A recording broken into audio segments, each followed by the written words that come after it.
let's talk a bit more about your mentor and former manager who you worked for at a number of companies, Dean. I understand that you worked for him during 9/11 back in 2001. So what was that experience like, and how was business impacted? And how did you partner with Dean post 9/11? When 9/11 happened, that's right, I worked for Dean, and I talked about this characteristic of Dean where he would have people he trusts on his team, and he would let us run with the initiatives we felt like we needed to run with. Dean and I were together on 9/11, that tragic day. At the time, I was managing a wireless services organization. It was an independent business unit inside IBM focused on helping companies deploy large Wi-Fi networks, making their workforces mobile. At the time, that was BlackBerries, were enterprise devices. So the day after 9/11, I called my managers into my office and I said, we need to do something. We need to be factors in helping with this tragic situation. What can we do? And we came up with some ideas, which included, the key one was we were learning there were no communications down by Ground Zero because cell towers were taken out. We thought that the BlackBerry might work because the BlackBerry used a different type of network. So I told Dean that I was gonna take a couple people, we were gonna go down to Ground Zero and see if the BlackBerry worked. There was no one to call, there was no one there. We had to go there to see if it would work, and we didn't think the odds were high of us getting there. Of course, Dean was fine with that. Me and one other employee drove south to New York City from Westchester.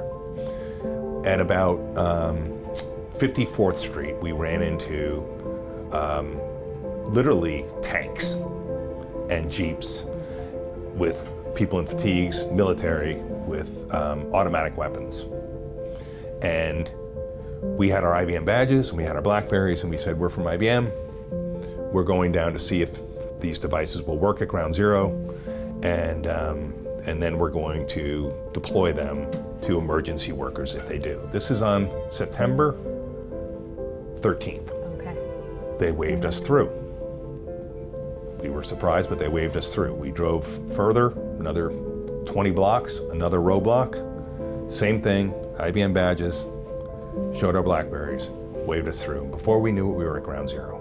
You know, I'll try to keep emotion out of it, but it was, an amazing, terrible sight to see. There was not much happening. There weren't very many people down there doing any work, but we saw so many things that were the result of the attacks. But back to the business aspect of this, the BlackBerry worked. It had service. We didn't know what the capacity was, but the BlackBerry worked. We were able to send messages, we were able to make phone calls, and after spending a couple of hours down there, I called the CEO of RIM, and I told him what we had experienced, and I called our technical team down in North Carolina and told them what I thought we needed. We talked to the Red Cross, we talked to Mayor Rudy Giuliani's office, and we told them we had devices that we thought would work. We think we have the capacity. No one could fly, everyone had to drive. We all wanted to be home with our families. No one wanted to travel out anywhere. 5 Research in Motion employees came down from Canada, drove down from Canada with 500 and something BlackBerries in their vehicle. 10 technical staff from Charlotte and Raleigh, North Carolina drove up to New York, set up a data center in a suite in the Brooklyn Marriott, just across the Brooklyn Bridge, essentially from Ground Zero. We, with the Red Cross, with Rudy Giuliani and Governor Pataki, we set up mail domains for them so they could send secure emails among their own groups. BlackBerries for all of them. I think we deployed 540 BlackBerries out. And we had this team of research in motion employees, my technical team. It transformed the communications capabilities for all the rescue workers down at Ground Zero. And they used that whole system for about a year. Wow. As the key communications methodology down at Ground Zero. That's amazing. Yeah. And bravo to you, just trying to help and thinking of how you could, through your business, and serve the community and serve the emergency workers and the recovery efforts. That's wonderful.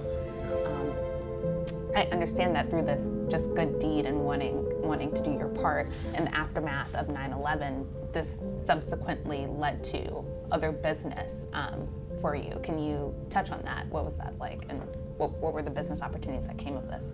Yeah, so it did. We obviously didn't do this with the intent that we would get business. This was all goodwill on the part of Research in Motion and IBM and all these employees who were heroic. After this, as this stabilized, I was speaking with he's the co-CEO of RIM, actually, a man named Jim Basili, and he said to me, Dan, why don't we form a joint company with IBM around this space where BlackBerry is an enterprise device. Companies, it's really made for companies.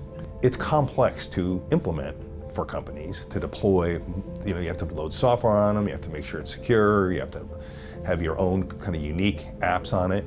Why don't we form a company that provides that service, the device, the software, and the ongoing management of the device to enterprises as a service. And we'll form a jointly owned company. So I took that to IBM's corporate development organization and proposed it as this is where a joint venture or an acquisition might take place inside IBM. And they looked at it and said, this is a great idea, but we'd like to own 100% of it. Come back to us with a business plan. Basically, like something you would put in front of a venture capital company, and we'll fund it if we like the idea. So I went back to Jim, and Jim was like, it's fine if I don't own it. You'll be deploying my devices, at enterprises. It'd be good for us. So yeah, go ahead. So we put together the VC pitch. I did with the team, told IBM what the investment would be and what the return would be. It was literally like what an entrepreneur would put in front of a venture capital company. And they enthusiastically invested in this business. And within about a little less than 18 months, we had 500,000 BlackBerries under management at a very high margin. It was a very high value service to our customers. They were willing to pay the price to us, but it was a very high margin for us. And it was monthly recurring revenue. The average revenue per user, what we call ARPU, was $15 per user, and at near 50% gross margins. It's very successful, and turned out to be great for RIM, great for IBM, and great for our customers. But that grew out of that, and it was fun because I got to run this at least for a little while until the IBM machine gobbled it up. Took over it. We got to run this little entrepreneurial aggressive business inside of IBM. Yeah, so that was one of the outcomes. That's really cool.